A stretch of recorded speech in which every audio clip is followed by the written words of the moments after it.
4. Hey guys, and welcome to Loresworn Live. This is our Hearts of Iron 4 launch day stream. We're very excited to be playing some more of this game with you. I can now talk about it in a critical capacity as my review has been posted to IGN. It's actually the first game I've given a 9 or higher since Europa Universalis 4.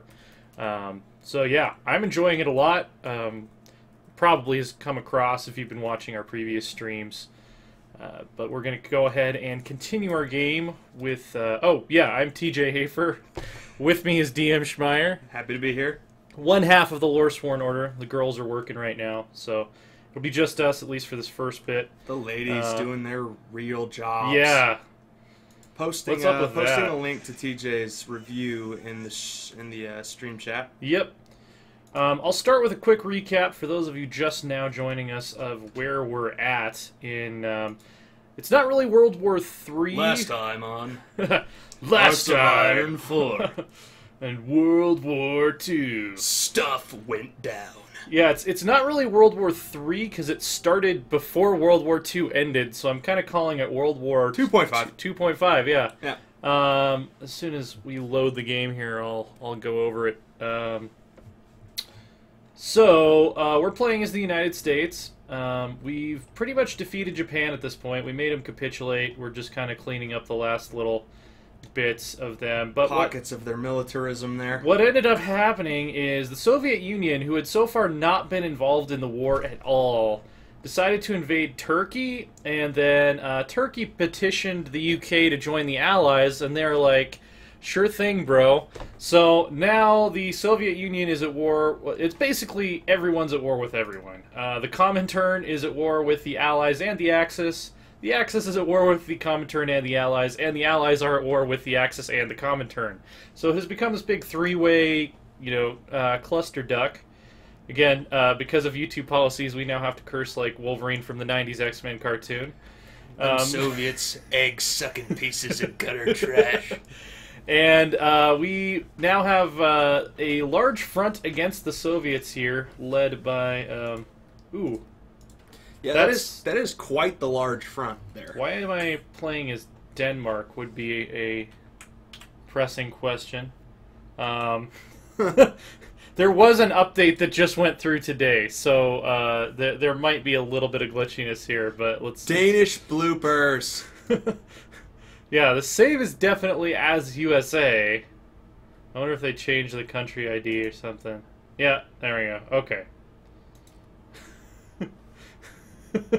The Danes. Okay. There we go. I'm going to turn off day-night cycle just for performance reasons. So. The Danes. We have a large front, it's not really the Pacific Theater anymore. I should really call it like the Eurasian Theater at this point.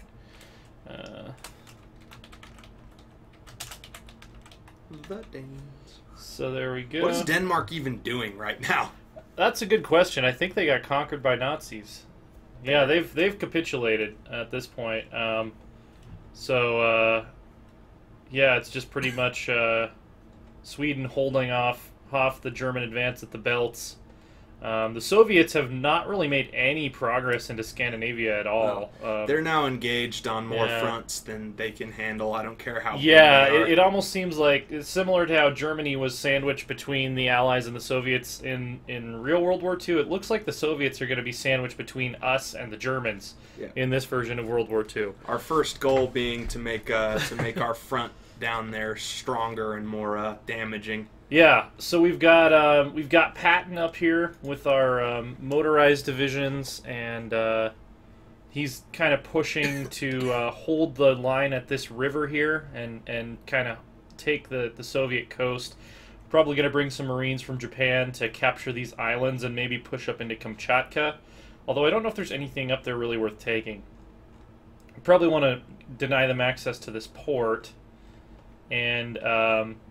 basically just eliminate all possibility of an invasion of Alaska. Although we should have a sizable garrison in Alaska. Should being the operative word. Okay, there they are. I don't know why most of them are in Anchorage. It seems like they would distribute themselves a little more than that, but you guys do you. So yeah, basically what we need to do is we just need to capture Soviet victory points and deny them access to resources. We don't actually need to march up into Siberia and take every single province. It's totally pointless and it won't really help us win the war. So we want to deny them access to resources. We want to take out their allies, Mongolia and Xinjiang. The British Raj and the UK are kind of pushing up from the south to help us out with that. Tibet is one of the only remaining neutral countries in the world, actually. Tibetan neutrality. So we'll want to secure like these oil fields up here eventually, and let me see if I can... No nukes yet. We're getting them. Yeah, we are currently 129 days away from nuclear freaking bombs, and we're already building super fortresses with which to drop those bombs. And although because our decryption is so advanced, we can also see that, or we could see, in the last stream, it looks like maybe they rebalanced decryption, so we can't see it anymore. But the Soviets have completed the Research City experiment focus, so they also have a bonus to researching nuclear technology and might be well on the way to that themselves. We are in the midst of a full-on nuclear race, but we should have the edge with our national focuses. National foci, as it were? Foci? I think foci is probably the plural for that, yeah. We are still at a rubber shortage because the U-boats are sinking all of our ships coming in from the UK. It seems like the world is in a shortage of sorts at this point. Yeah, I mean, like, we could try to import some rubber from India, potentially. But yeah, we're really running out of options because the wolf packs really have the Atlantic on lockdown now. How many destroyers do we have? We might as well go ahead and deploy these. I think these are all like tier 1, tier 2 destroyers. Oh, we've got some tier 3s in there. We've got some decent ships. Let's give them a commander. Raymond Spurance will do nicely. And we're gonna have them do convoy escorts. I don't really have a great... It's mainly our trade with England that we want to protect. So I guess we'll do that. See, they're sending it through the Newfoundland Sea too, so that's going to be a point of vulnerability. Maybe if this doesn't solve our problem, I might look into splitting these up into multiple destroyer flotillas and moving them to different areas. We should also expand our naval base in the Bahamas because our naval range into the projection range into the Atlantic is not great right now. Yeah, need to keep getting those resources. Once we finish atomic research, we can change our export policy so that we'll be able to use more of our own internal resources, but we don't produce a lot of rubber, I don't think, as the U.S. overall. We could do something about that if we wanted. So let's see, we can get Mongolia to capitulate. We could probably get Xinjiang to capitulate pretty easily, but I'm needing to figure out where all these Soviet victory points are. I wish there was a map that would just make the victory points really big and make them glow red or something. That would be nice. There'll probably be a mod sometime for that. Naval base in the Bahamas. Can I be stationed there, please? Did I say Bahamas? I actually meant Bermuda. You don't want to be stationed out there, bro. Yeah, I'm not geography dumb. I just misspoke. Yeah, that's Bermuda that we're talking about. Bahamas are down here.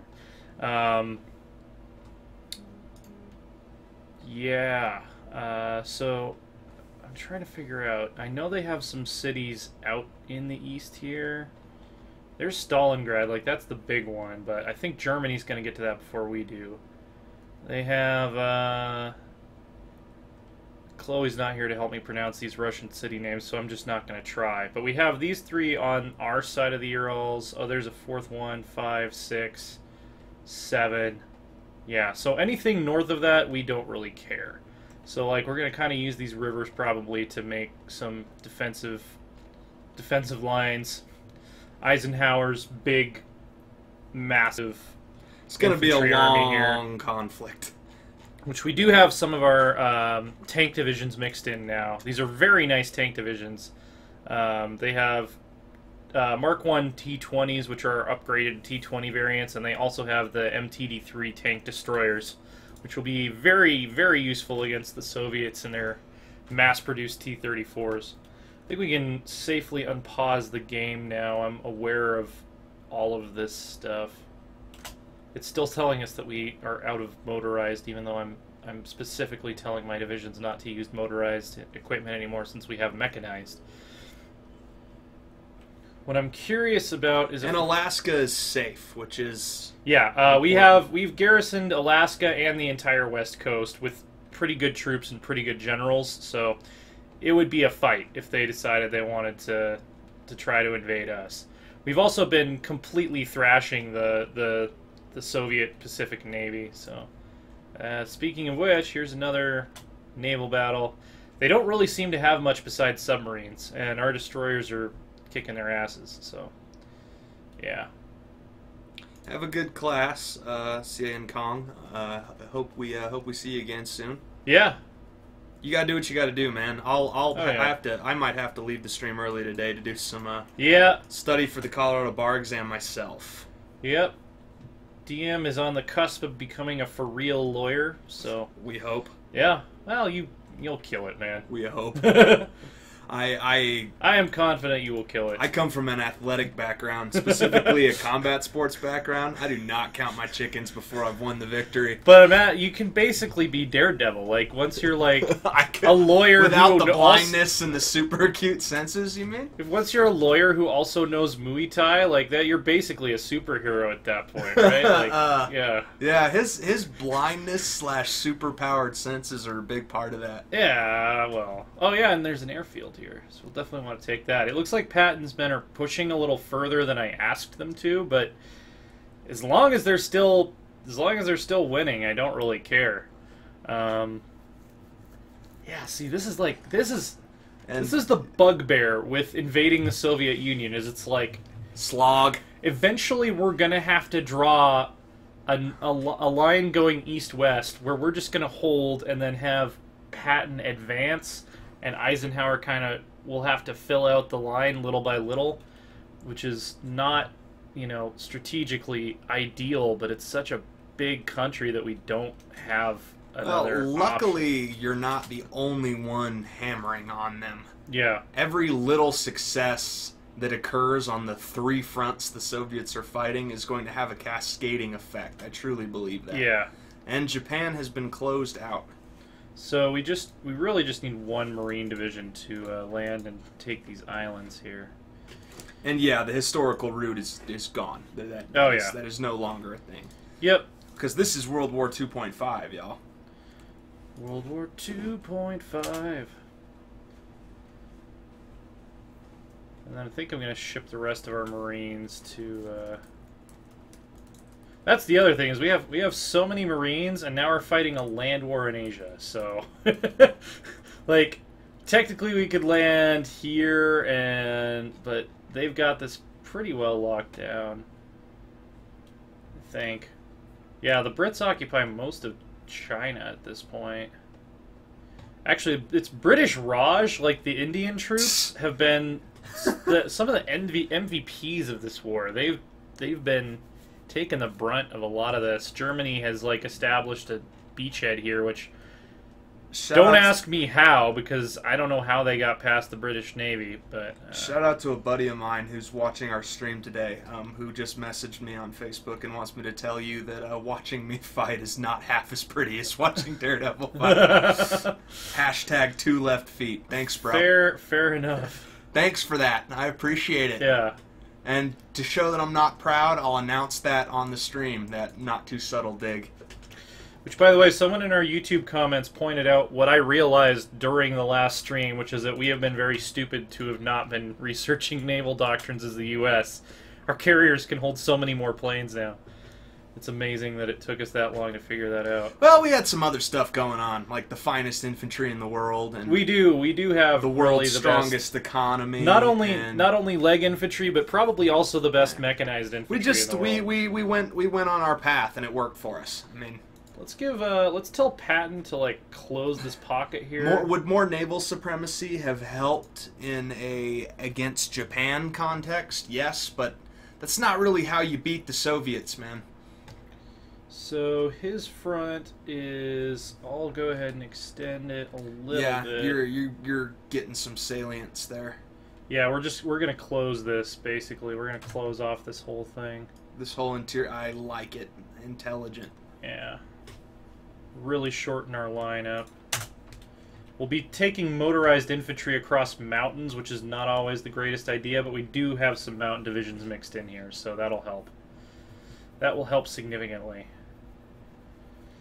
And once we get to, like, the part of the Soviet Union that has, you know, roads and stuff, these motorized divisions will be very glad we brought them. We should be kind of advancing on Ulaanbaatar now.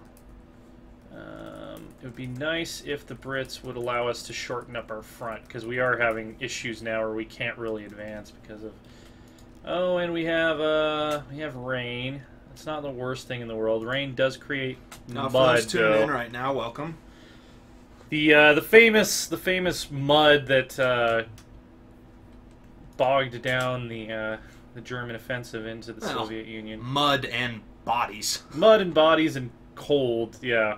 The mud was particularly significant, though, since the German tanks were not really designed to operate in that rugged environment that they ended up having to deal with.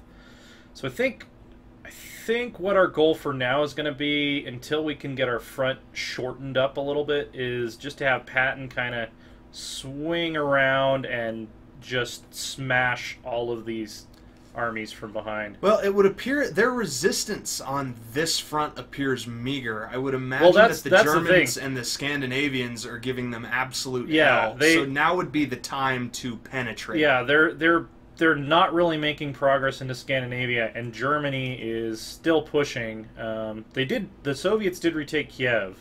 Cold Muddy Bodies, my favorite. Yeah. All right, Nosferatu. Good old Cold Muddy Bodies. That was a really good bluegrass. I was gonna say, sounds like a folk song. Yeah, yeah.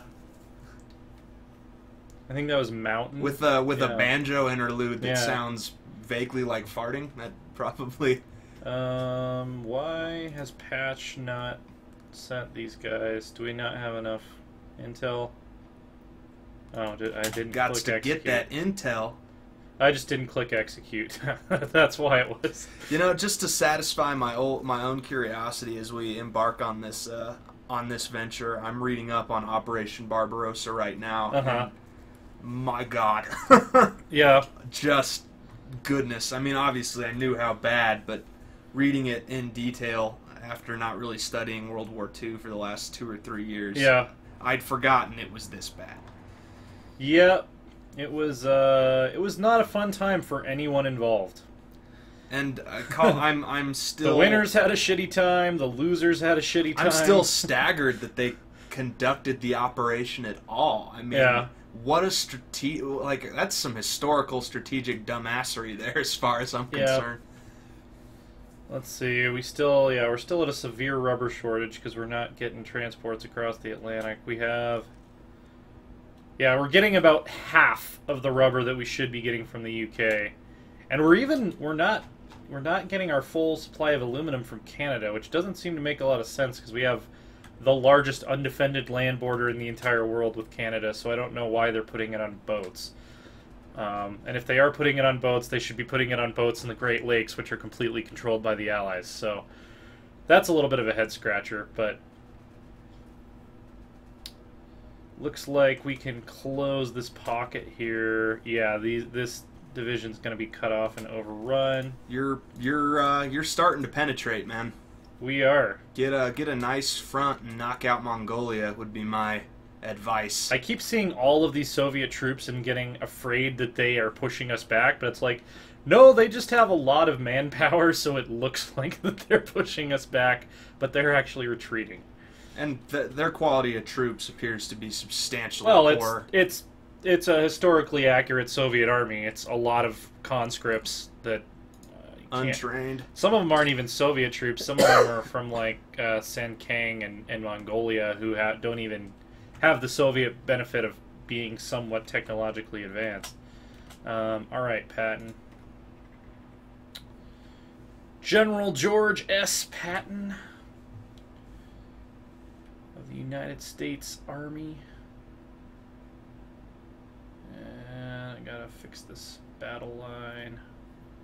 I'm gonna try to go straight across and down. Perfect.